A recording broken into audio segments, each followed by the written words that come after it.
What's in a name? That which we call a rose by any other name would smell as sweet. Romeo, doff thy name, and for that name which is no part of thee, take all myself. Call me but love, and I'll be new baptized. Henceforth I will always be firm-fleshed thick-stick.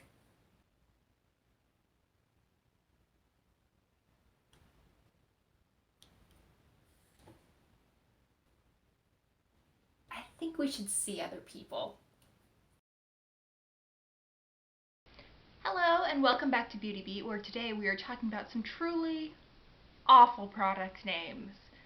Now, I think the one that immediately pops to mind is, in the intro, the Firm Flesh Thick Stick, which, now that one is like agonizingly terrible, but there are plenty of almost equally bad names floating really throughout the beauty space. I think with a lot of these names, brands really are trying to toe the line between being edgy, being interesting, and being vile. And sometimes I think they strike the wrong balance. And the entire Flesh Beauty range to me really exemplifies this. Just going through Bulk Apothecary, which still sells some of their products. Flush went out of business at least a year ago. I don't know. But like the Pure Flesh Liquid Foundation, the Touch Flesh Highlighting Balm, Fleshy Lips, Flesh Pot, Strong Flesh, Hot Sauce, Proud Flesh, Fresh Flesh. It's gross. Ripe Flesh. I think that might be the worst one. Tender Flesh. I'm not sure. Those are both pretty bad. Why did they let Hannibal Lecter be their creative director? That's the real question that I want answered. Once you start looking at it from that frame of reference, the concealer might be the actual worst slash best product name in the entire line. It's Hide the Evidence.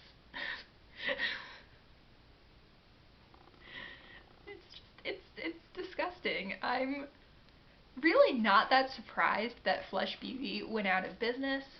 Um, Flesh, on paper, seemed destined for success. The founder had been a major figure in one of the drugstore companies. I can't remember which one off the top of my head, but I will write it on the screen. And their goal was to provide a nice range of shades for a variety of different skin tones. The reviews of the actual products that I remember seeing were overall pretty good, but the names, I don't think that people could get past the names on these products. They're just revolting, and I think it really backfired on them. Another brand that's likely to head the same direction eventually is Freck Beauty. Now, Freck isn't quite as disgusting as the Flesh Beauty names were, but they are still a little bit towing the line between being edgy and being gross. And personally, some of the texture issues that I have are, the names absolutely repel me. General packaging and aesthetics, at least to me, read as very Glossier, but we'll get into the names. The one that actually inspired this entire video was the Freck Beauty Slimelight, which it just seems like Creature from the Black Lagoon meets Radiation meets David Bowie, which honestly seems like could be kind of a vibe, but I'm just not getting it. I can't quite do that. Their cheek slime is another one, and that's also pretty bad, but it just doesn't have that same full body shudder inducing quality that the Slimelight does. And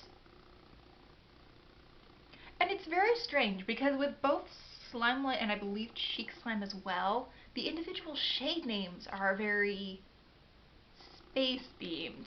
Is there supposed to be slime in space? Like, Jabba the Hutt's not real. We all know that, right? When you go into space, it is just space. It's empty, that's why it's called space, but yeah. But for some reason, Freck is equating space and slime, and I'm not quite sure how those two elements quite fit together unless it's just a sci-fi but like extra emphasis on the fiction portion of science fiction. And the rest of their line is a little bit less textural, but it's still not appetizing. Let's put it that way. They've got lid licks, which are like liquid eyeshadows, which I guess isn't that bad in the big scheme of things that we're going to be talking about today, but pretty gross. Foreclay, a mask. Little prick. Why? Is this a selling point for people? Do people see this and say, yep, want to put that all over my face? Or is this just intended to grab people's attention? Is the goal that if you see something that says Foreclay in big letters on Trendmood that you're going to want to click on it and investigate further? I'm guessing that is the goal, but I'm not really sure. And I'm not sure how that would translate into long-term success for a brand. I don't know if you can really build off of that initial shock value into a long and profitable business model. I would be very interested in hearing your opinions on this strategy because I can't see it working on me personally. I mean, to me, all of the names that we're going to be talking about today are a major turnoff. But maybe that shock value does work for some people. Maybe that is enough to just grab your interest.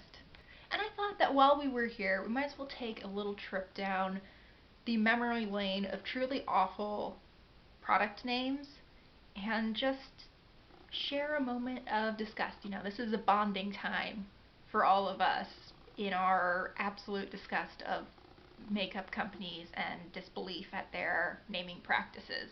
A big category that jumps out at me are body oils, or at least, you know, those shimmery, glowy body products. They just seem to be magnets for these types of kind of gross names. Body sauce from Fenty was one that immediately came to mind. It's like, oh, so when Hannibal Lecter was out of a job at Flesh, he came to work for Fenty? Like, Rihanna, blink 3 times if you're in trouble and need help. Next up is Body Drip, which is Huda Beauty's version of this.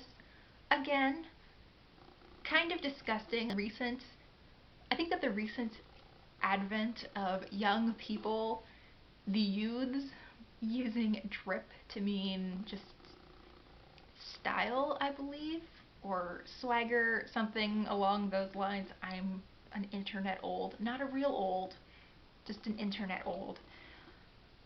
It's kind of gross anyway, but taking it a step further and making it into body drip with some kind of glowy, oily, liquid stuff.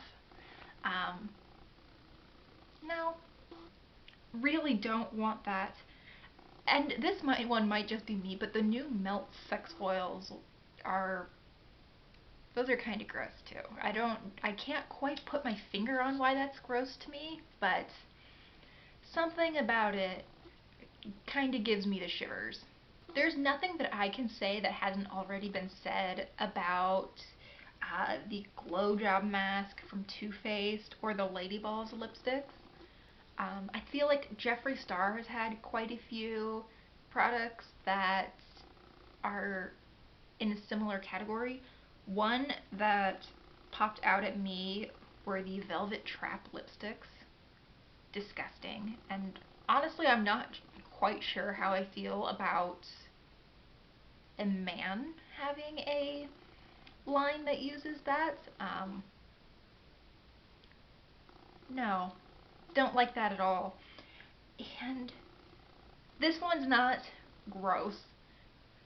I actually would respect this one a lot if I think they were a little bit more self-aware as they were doing it. But Rodial, which is quite an expensive skincare company, they're a British company, so English is their first language. They recently released snake oil drops, which, why would you do that? I mean, people who aren't into skincare think of it as snake oil anyway. Why would you associate yourself with that term? It'd be funny if they just leaned into it, but I think what really happened is that they didn't even consider that meaning, because the rest of their line, they have a snake line, and there's snake gel and snake freeze and just several other snake themed products. I think they just didn't even consider calling it something other than snake oil. But they did it. They went for it. I think that needs to be it. I'm a little skeeved out by these names. Thank you so much for watching. Like I said earlier, please do let me know if you have some insight as to the strategy behind these product names. And let me know. Also, let me know if these aren't gross to you, if you actually find these normal or even appealing. I promise, no judgment. Except for maybe the Firm Flesh Thick Stick. If you think that's funny, I'm not going to judge you, but if you think that's normal, I might have a couple questions. So, thanks again for watching. Please consider liking and subscribing if you enjoyed, and I really hope that I will see you in my next video. Bye!